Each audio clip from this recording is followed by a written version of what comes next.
அதிகாரம். லிதியாதானை தூண்டிலினால் பிடிக்கக்கூடுமோ? அதன் நாக்கை நீ விடுகிற கயிற்றினாலே பிடிக்கக்கூடுமோ?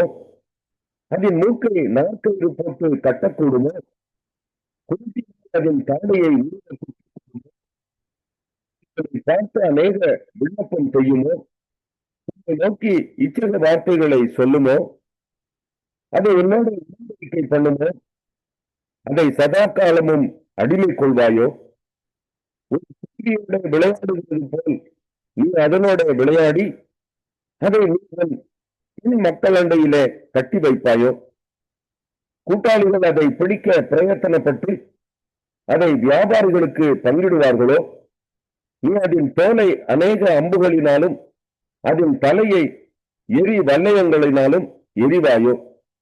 அதன் மேல் உன் கையை போடு, யுத்தத்தை நினைத்துக்கொள், இனி அப்படி செய்ய துணிய மாட்டாய். இதோ அதை பிடிக்கலாம் என்று நம்பினவன் மோசம் போய் அதை பார்த்தவுடனே விழுவான் அல்லவோ? அதை எழுப்பத்தக்க தைரியவான் இல்லாதிருக்க எனக்கு முன்பாக நிற்பவன் யார்? தனக்கு பதில் கொடுக்கப்படும்படி முந்தி எனக்கு கொடுத்தவன் யார்? வானத்தின் கீழ் உள்ளவைகள் எல்லாம் என்னுடையவைகள். அதன் அங்கங்களும் அதன் வீரியமும் இன்னுவென்று நான் சொல்லாமல் மறைக்க மாட்டேன். அது மூடியிருக்கிற அதன் போர்வையை கிளப்பக்கூடியவன் யார்? அதன் இரண்டு தாடைகளின் நடுவே கடிவாளம் போடத்தக்கவன் யார்? அதன் முகத்தின் கதவை திறக்கக்கூடியவன் யார்? சுற்றிலும் இருக்கிற அதன் பற்கள் பயங்கரமானவைகள். முத்திரை பதிப்பு போல அழுத்தம் கொண்டு அடர்த்தியாய் இருக்கிற அதன் பரிசைகளின் அரணிப்பு மகா சிறப்பாய் இருக்கிறது. அவைகள் நடுவே காற்றும் புகமாட்டாத நெருக்கமாய் அவைகள் ஒன்றோடொன்று இணைக்கப்பட்டிருக்கிறது. அவைகள் ஒன்றோடொன்று பிடித்துக் கொண்டிருக்கிறது. அது தும்முகையில் ஒளி வீசும். அதன் கண்கள் அருணோதயத்தின் இருக்கிறது. அதன் வாயிலிருந்து எரிகிற பண்டங்கள் புறப்பட்டு அக்கினி பொறிகள் பறக்கும். கொதிக்கிற சட்டியிலும் கொப்பரையிலும் இருந்து புறப்படுகிறது போல அதன் நாசிகளிலிருந்து புகை புறப்படும்.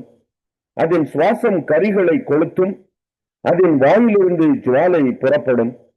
அதன் கழுத்திலே பலன் கொண்டிருக்கும். பயங்கரம் அதற்கு முன் கூட்டாடும். அதன் கெட்டியாய் கல்லை போலவும் எந்திரத்தில் அடிக்கல்லை போலவும் கெட்டியாயிருக்கும். அது எழும்பும் போது பலசாலிகள் அஞ்சு பயத்தினால் மயங்கி திகைப்பார்கள்.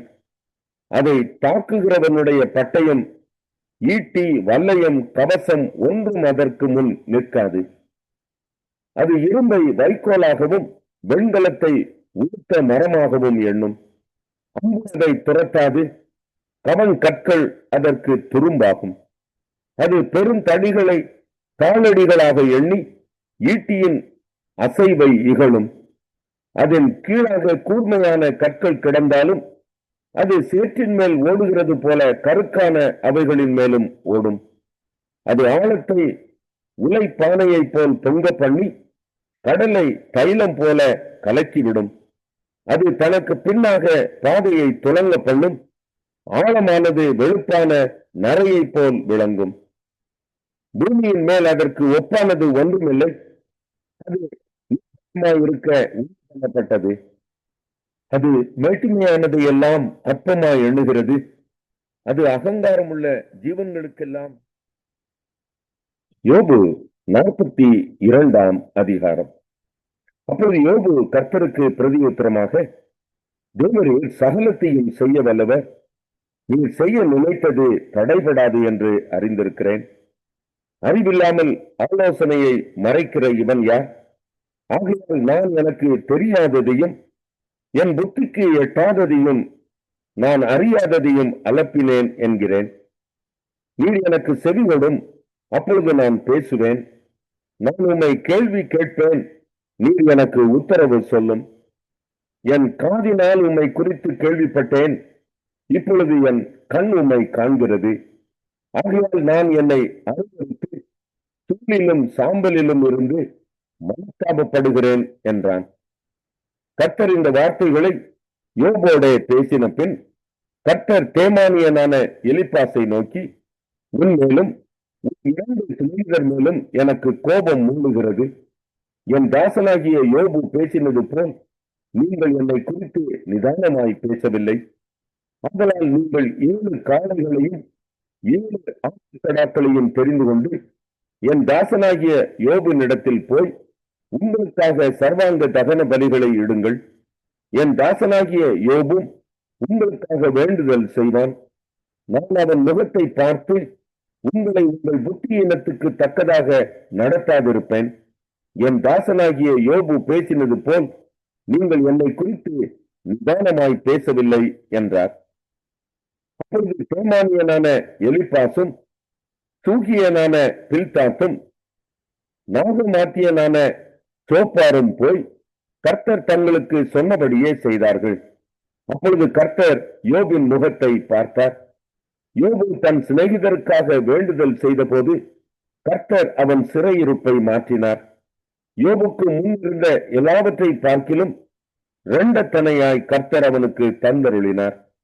அப்பொழுது அவனுடைய எல்லா சகோதரரும் சகோதரிகளும் முன் அவனுக்கு அறிமுகமான அனைவரும் அவனிடத்தில் வந்து அவன் வீட்டிலே அவனோட போஜனம் பண்ணி கர்த்தர் அவன் மேல் வரப்பண்ணின சகல தீங்கின் நிமித்தம் அவனுக்காக அன்பலாய்த்து அவனுக்கு ஆறுதல் சொல்லி அவரவர் ஒவ்வொரு தங்க காசையும் அவரவர் ஒவ்வொரு பொன் ஆபரணத்தையும் அவனுக்கு கொடுத்தார்கள். கர்த்தர் யோபின் முன்னிலைமையை பார்க்கிலும் அவன் பின்னிலைமையை ஆசீர்வதித்தார். 14,000 ஆடுகளும் 6,000 ஒட்டகங்களும் 1000 ஏறுகளும் 1000 கழுகுகளும் அவனுக்கு உண்டாயின. 7 குமாரரும் 3 குமாரர்களும் அவனுக்கு பிறந்தார்கள்.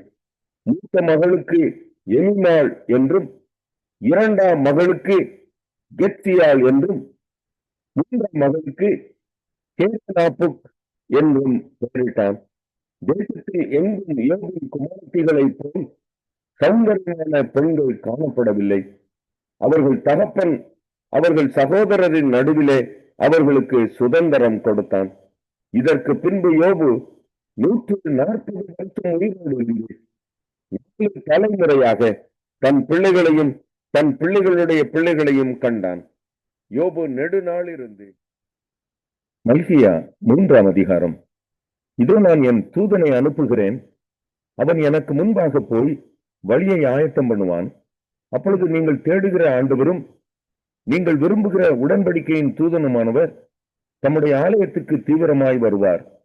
இதோ வருகிறார் என்று சேனைகளின் கர்த்தர் சொல்லுகிறார். ஆனாலும் அவர் வரும் நாளை சகிப்பவன் யார்? அவர் வெளிப்படுகையில் நிலை நிற்பவன் யார்? அவர் பொடுமிடுகிறவனுடைய அக்கினியைப் போலவும் வண்ணாருடைய சவுக்காரத்தைப் போலவும் இருப்பார். அவர் உட்கார்ந்து வெள்ளியை புடமிட்டு சுத்திகரித்துக் கொண்டிருப்பார். அவர் லேவியின் புத்திரரை சுத்திகரித்து அவர்கள் கர்த்தருடையவர்களாய் இருக்கும்படிக்கும் நீதியாய் காணிக்கையை செலுத்தும்படிக்கும் அவர்களை பொன்னை போலவும் வெள்ளியைப் போலவும் புடமிடுவார். அப்பொழுது பூர்வ நாட்களிலும் முந்தின வருஷங்களிலும் இருந்தது போல யூதாவின் காணிக்கையையும் எருசலேமின் காணிக்கையையும் கர்த்தருக்கு பிரியமாயிருக்கும். நான் நியாயத்தீர்ப்பு செய்யும்படி உங்களிடத்தில் வந்து சூனியக்காரருக்கும் விபச்சாரருக்கும் பொய்யானை இடுகிறவர்களுக்கும் எனக்கு பயப்படாமல் விதவைகளையும் திக்கற்ற பிள்ளைகளுமாகிய கூலிக்காரரின் கூலியை அபகரித்துக் கொள்கிறவர்களுக்கும் அநியாயம் செய்கிறவர்களுக்கும் தீவிரமான சாட்சியாய் இருப்பேன் என்று சேனைகளின் கர்த்தர் சொல்லுகிறார். நான் கர்த்தர், நான் மாறாதவர். ஆகையால் யாக்கோபின் புத்திரராகிய நீங்கள் நிர்மூலமாகவில்லை. நீங்கள் உங்கள் பிதாக்களின் நாட்கள் தொடங்கி என் கட்டளைகளை கைக்கொள்ளாமல் அவைகளை விட்டு விலகி போனீர்கள். என்னிடத்திற்கு திரும்புங்கள், அப்பொழுது உங்களிடத்திற்கு திரும்புவேன் என்று சேனைகளின் கர்த்தர் சொல்லுகிறார். நாங்கள் எந்த விஷயத்தில் திரும்ப வேண்டும் என்கிறீர்கள்? மனுஷன் தேவனை வஞ்சிக்கலாமா? நீங்களோ என்னை வஞ்சிக்கிறீர்கள். எதிலே உம்மை வஞ்சித்தோம் என்கிறீர்கள்? தசம பாகத்திலும் காணிக்கைகளிலும் தானே. நீங்கள் சபிக்கப்பட்டவர்கள், ஜனத்தாராகிய நீங்கள் எல்லாரும் என்னை வஞ்சித்தீர்கள்.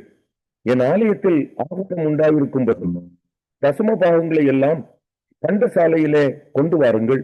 அப்பொழுது நான் வானத்தின் பலகணிகளை திறந்து இடம் கொள்ளாமல் போக மட்டும் மேல் ஆசீர்வாதத்தை வர்ஷிக்க மாட்டேனோ என்று அதனால் என்னை சோதித்து பாருங்கள் என்று சேனைகளின் கர்த்தர் சொல்லுகிறார். பூமியின் கனியை பட்சித்து போடுகிறவைகளை உங்கள் நிமித்தம் கண்டிப்பேன்.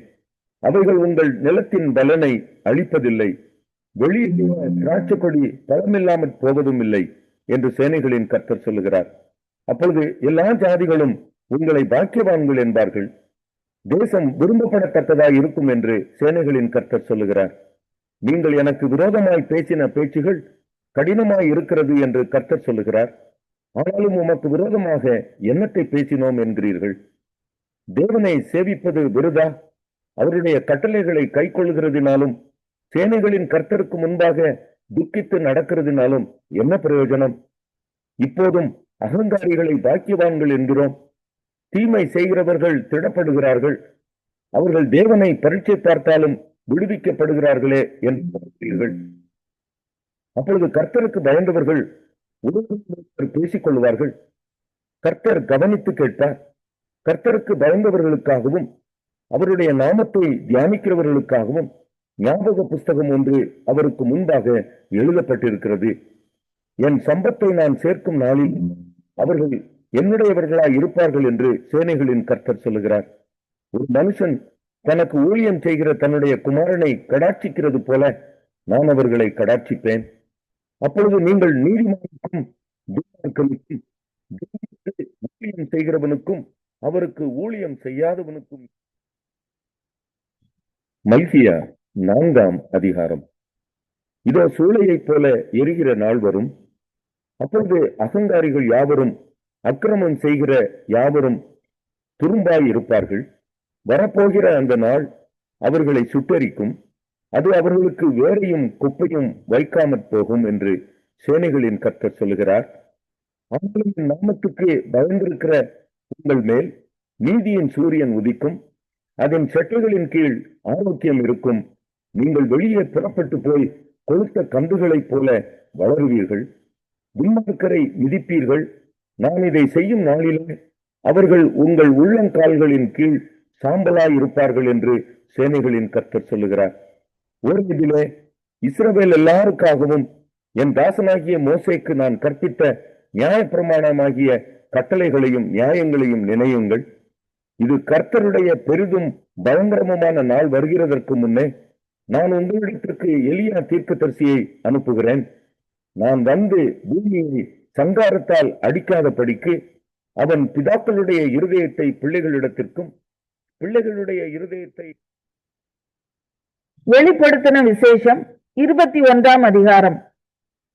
பின்பு நான் புதிய வானத்தையும் புதிய பூமியையும் கண்டேன். முந்தின வானமும் முந்தின பூமியும் ஒளிந்து போயின, சமுத்திரமும் இல்லாமற் போயிற்று.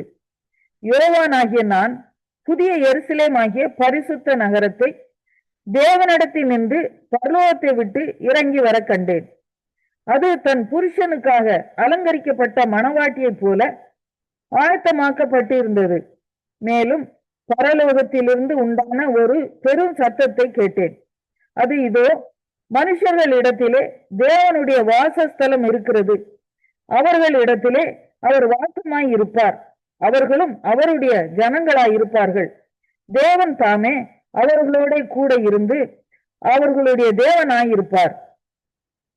அவர்களுடைய கண்ணீர் யாவையும் தேவன் துடைப்பார். இனி மரணமும் இல்லை, துக்கமும் இல்லை, அலறுதலும் இல்லை, வருத்தமும் இல்லை. முந்தினவைகள் ஒளிந்து போயின என்று விளம்பினது. சிங்காசனத்தின் மேல் வீற்றிருந்தவர், இதோ நான் சகலத்தையும் புதிதாக்குகிறேன் என்றார். பின்னும் அவர், இந்த வசனங்கள் சத்தியமும் உண்மையும் ஆனவைகள், இவைகளை எழுது என்றார். அன்றியும் அவர் என்னை நோக்கி, ஆயிற்று, நான் அல்பாவும் ஒமேகாவும் ஆதியும் அந்தமுமாய் இருக்கிறேன். தாகமாய் இருக்கிறவனுக்கு நான் ஜீவ தண்ணீர் ஊற்றில் இலவசமாய் கொடுப்பேன். ஜெயம் கொள்ளுகிறவன் எல்லாவற்றையும் சுதந்தரித்துக் கொள்வான். நான் அவன் தேவனாய் இருப்பேன், அவன் என் குமாரனாய் இருப்பான். பயப்படுகிறவர்களும் அவிசுவாசிகளும் அருவருப்பானவர்களும் கொலைபாதகரும் விபச்சாரக்காரரும் சூனியக்காரரும் விக்கிரக ஆராதனைக்காரரும் பொய்யர் அனைவரும் இரண்டாம் மரணமாகிய அக்கினியும் கந்தகமும் எரிகிற கடலிலே பங்கடைவார்கள் என்றார். பின்பு கடைசியான 7 வாதைகளால் நிறைந்த 7 கலசங்களை உடைய அந்த 7 தூதரில் ஒருவன் என்னிடத்தில் வந்து, நீ இங்கே வா, ஆட்டுக்குட்டியானவருடைய மனைவியாகிய மணவாட்டியை உனக்கு காண்பிக்கிறேன் என்று சொல்லி, பெரிதும் உயரமுமான ஒரு பர்வதத்தின் மேல் என்னை ஆவியில் கொண்டு போய் தேவனுடைய மகிமையை அடைந்த எருசலேமாகிய பரிசுத்த நகரம் பரலோகத்தை விட்டு தேவனிடத்தில் இருந்து இறங்கி வருகிறதை எனக்கு காண்பித்தான். அதன் பிரகாசம் மிகவும் விலை உயர்ந்த இரத்தன கல்லை போலவும் பளிங்கின் ஒளியுள்ள வச்சிரக்கல்லை போலவும் இருந்தது. அதற்கு பெரிதும் உயரமுமான மதிலும், கிழக்கே 3 வாசல்கள், வடக்கே 3 வாசல்கள், தெற்கே 3 வாசல்கள், மேற்கே 3 வாசல்கள் ஆக 12 வாசல்களும் இருந்தன. வாசல்களின் அருகே 12 தூதர்கள் இருந்தார்கள். அந்த வாசல்களின் மேல் இஸ்ரவேல் சந்ததியார் ஆகிய 12 கோத்திரத்தாருடைய நாமங்களும் எழுதப்பட்டு இருந்தன. நகரத்தின் மதிலுக்கு 12 அஸ்திபார கற்கள் இருந்தன. அவைகள் மேல் ஆட்டுக்குட்டியானவருடைய 12 அப்போஸ்தலரின் 12 நாமங்களும் பதிந்திருந்தன. என்னுடனே பேசினவன் நகரத்தையும் அதன் வாசல்களையும் அதன் மதிலையும் அளக்கிறதற்கு ஒரு பொற்கோலை பிடித்திருந்தான். அந்த நகரம் சதுரமாய் இருந்தது, அதன் அகலமும் நீளமும் சமமாய் இருந்தது. அவன் அந்த கோலினால் நகரத்தை அளந்தான். அது 12,000 ஸ்தாதி அளவாய் இருந்தது. அதன் நீளமும் அகலமும் உயரமும் சமமாய் இருந்தது. அவன் அதன் மதிலை அளந்தபோது அது தூதனுடைய அளவாகிய மனுஷ அளவின்படியே 144 முழமாய் இருந்தது. அதன் மதில் வச்சிரக்கல்லால் கட்டப்பட்டு இருந்தது. நகரம் தெளிந்த பளிங்குக்கு ஒப்பான சுத்த பொன்னாய் இருந்தது. நகரத்து மதில்களின் அஸ்திபாரங்கள் சகலவித ரத்தனங்களினாலும் அலங்கரிக்கப்பட்டிருந்தன. முதலாம் அஸ்திபாரம் வச்சிரக்கல், 2வது இந்திரநீலம், 3வது சந்திரகாந்தம், 4வது மரகதம், 5வது கோமேதகம், 6வது பதுமராகம், 7வது சுவர்ண ரத்தினம், 8வது படிகப்பச்சை, 9வது புஷ்பராகம், 10வது வைடூரியம், 11வது சுனீரம், 12வது சுகந்தி. இவைகளே 12 வாசல்களும் 12 முத்துக்களாய் இருந்தன. ஒவ்வொரு வாசலும் ஒவ்வொரு முத்தாய் இருந்தது. நகரத்தின் வீதி தெளிவுள்ள பளிங்கு போல சுத்த பொன்னாய் இருந்தது. அதிலே தேவாலயத்தை நான் காணவில்லை. சர்வ வல்லமையுள்ள தேவனாகிய கர்த்தரும் ஆட்டுக்குட்டியானவருமே அதற்கு ஆலயம். நகரத்திற்கு வெளிச்சம் கொடுக்க சூரியனும் சந்திரனும் அதற்கு வேண்டுவதில்லை. தேவனுடைய மகிமையே அதை பிரகாசிப்பித்தது. ஆட்டுக்குட்டியானவரே அதற்கு விளக்கு. ரட்சிக்கப்படுகிற ஜனங்கள் அதன் வெளிச்சத்திலே நடப்பார்கள். பூமியின் ராஜாக்கள் தங்கள் மகிமையையும் கனத்தையும் அதற்குள்ளே கொண்டு வருவார்கள். அங்கே ராக்காலம் இல்லாதபடியால் அதன் வாசல்கள் பகலில் அடைக்கப்படுவதே இல்லை. உலகத்தாருடைய மகிமையையும் கனத்தையும் அதற்குள்ளே கொண்டு வருவார்கள். தீட்டுள்ளதும் அருவருப்பையும் பொய்யையும் நடப்பிக்கிறதும் ஆகிய ஒன்றும் அதிலே பிரவேசிப்பதில்லை. ஆட்டுக்குட்டியானவரின் ஜீவ புஸ்தகத்தில் வெளிப்படுத்தின விசேஷம் 22ஆம் அதிகாரம். பின்பு பளிங்கை போல் தெளிவான ஜீவ தண்ணீர் உள்ள சுத்தமான நதி தேவனும் ஆட்டுக்குட்டியானவரும் இருக்கிற சிங்காசனத்தில் இருந்து புறப்பட்டு வருகிறதை எனக்கு காண்பித்தான். நகரத்து வீதியின் மத்தியிலும் நதியின் இரு கரையிலும் 12 விதமான கனிகளை தரும் ஜீவ விருட்சம் இருந்தது. அது மாதந்தோறும் தன் கனியை கொடுக்கும். அந்த விருட்சத்தின் இலைகள் ஜனங்கள் ஆரோக்கியம் அடைகிறதற்கு ஏதுவானவைகள். இனி ஒரு சாபமும் இராது. தேவனும் ஆட்டுக்குட்டியானவரும் இருக்கிற சிங்காசனம் அதில் இருக்கும். அவருடைய ஊழியக்காரர் அவரை சேவித்து அவருடைய சமூகத்தை தரிசிப்பார்கள். அவருடைய நாமம் அவர்களுடைய நெற்றிகளில் இருக்கும். அங்கே ராக்காலம் இராது. விளக்கும் சூரியனுடைய வெளிச்சமும் அவர்களுக்கு வேண்டுவதில்லை. தேவனாகிய கர்த்தரே அவர்கள் மேல் பிரகாசிப்பார்.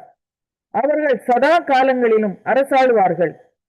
பின்பு அவர் என்னை நோக்கி, இந்த வசனங்கள் உண்மையும் சத்தியமுமானவைகள், சீக்கிரமாய் சம்பவிக்க வேண்டியவைகளை தம்முடைய ஊழியக்காரருக்கு காண்பிக்கும் பொருட்டு பரிசுத்த தீர்க்கதரிசிகளின் கர்த்தராகிய தேவனானவர் தம்முடைய தூதனை அனுப்பினார். இதோ சீக்கிரமாய் வருகிறேன். இந்த புஸ்தகத்தில் உள்ள தீர்க்க தரிசன வசனங்களை கை கொள்ளுகிறவன் பாக்கியவான் என்றார். யோவான் ஆகிய நானே இவைகளை கண்டும் கேட்டும் இருந்தேன். நான் கேட்டு கண்டபோது இவைகளை எனக்கு காண்பித்த தூதனை வணங்கும்படி அவன் பாதத்தில் விழுந்தேன். அதற்கு அவன், நீ இப்படி செய்யாதபடிக்கு பார், உன்னோடும் உன் சகோதரரோடும் தீர்க்கதரிசிகளோடும் இந்த புஸ்தகத்தின் வசனங்களை கை கொள்ளுகிறவர்களோடும் கூட நானும் ஒரு ஊழியக்காரன், தேவனை தொழுது கொள் என்றான். பின்னும் அவர் என்னை நோக்கி, இந்த புஸ்தகத்தில் உள்ள தீர்க்க தரிசன வசனங்களை முத்திரை போட வேண்டாம், காலம் சமீபமாய் இருக்கிறது. அநியாயம் செய்கிறவன் இன்னும் அநியாயம் செய்யட்டும், அசுத்தமாய் இருக்கிறவன் இன்னும் அசுத்தமாய் இருக்கட்டும், நீதியுள்ளவன் இன்னும் நீதி செய்யட்டும், பரிசுத்தம் உள்ளவன் இன்னும் பரிசுத்தமாகட்டும். இதோ சீக்கிரமாய் வருகிறேன். அவனவனுடைய கிரியைகளின்படி அவனவனுக்கு நான் அளிக்கும் பலன் என்னோட கூட வருகிறது. நான் அல்பாவும் ஒமேகாவும் ஆதியும் அந்தமும் முந்தினவரும் பிந்தினவருமாய் இருக்கிறேன். ஜீவ விருட்சத்தின் மேல் அதிகாரம் உள்ளவர்களாவதற்கும் வாசல்கள் வழியாய் நகரத்துக்குள் பிரவேசிப்பதற்கும் அவருடைய கற்பனைகளின்படி செய்கிறவர்கள் பாக்கியவான்கள். நாய்களும் சூனியக்காரரும் விபச்சாரக்காரரும் கொலைபாதகரும் விக்கிரகாராதனைக்காரரும் பொய்யை விரும்பி அதன்படி செய்கிற யாவரும் புறம்பே இருப்பார்கள். சபைகளில் இவைகளை உங்களுக்கு சாட்சியாக அறிவிக்கும்படிக்கு இயேசுவாகிய நான் என் தூதனை அனுப்பினேன். நான் தாவீதின் வேரும் சந்ததியும் பிரகாசமுள்ள விடிவெள்ளி நட்சத்திரமுமாய் இருக்கிறேன் என்றார். ஆவியும் மணவாட்டியும் வா என்கிறார்கள், கேட்கிறவனும் வா என்பானாக. தாகமாய் இருக்கிறவன் வரக்கடவன், விருப்பமுள்ளவன் ஜீவ தண்ணீரை இலவசமாய் வாங்கி கொள்ள கடவன். இந்த புஸ்தகத்தில் உள்ள தீர்க்க தரிசன வசனங்களை கேட்கிற யாவருக்கும் நான் சாட்சியாக எச்சரிக்கிறதாவது, ஒருவன் இவைகளோட எதையாகிலும் கூட்டினால் இந்த புஸ்தகத்தில் எழுதியிருக்கிற வாதைகளை தேவன் அவன் மேல் கூட்டுவார். ஒருவன் இந்த தீர்க்க தரிசன புஸ்தகத்தின் வசனங்களிலிருந்து எதையாகிலும் எடுத்து போட்டால் ஜீவ புஸ்தகத்தில் இருந்தும் பரிசுத்த நகரத்தில் இருந்தும் இந்த புஸ்தகத்தில் எழுதப்பட்டவைகளில் இருந்தும் அவனுடைய பங்கை தேவன் எடுத்து போடுவார். இவைகளை சாட்சியாக அறிவிக்கிறவர் மெய்யாகவே நான் சீக்கிரமாய் வருகிறேன் என்கிறார். ஆமேன். கர்த்தராகிய இயேசுவே வாரும். நம்முடைய கர்த்தராகிய இயேசு கிருபை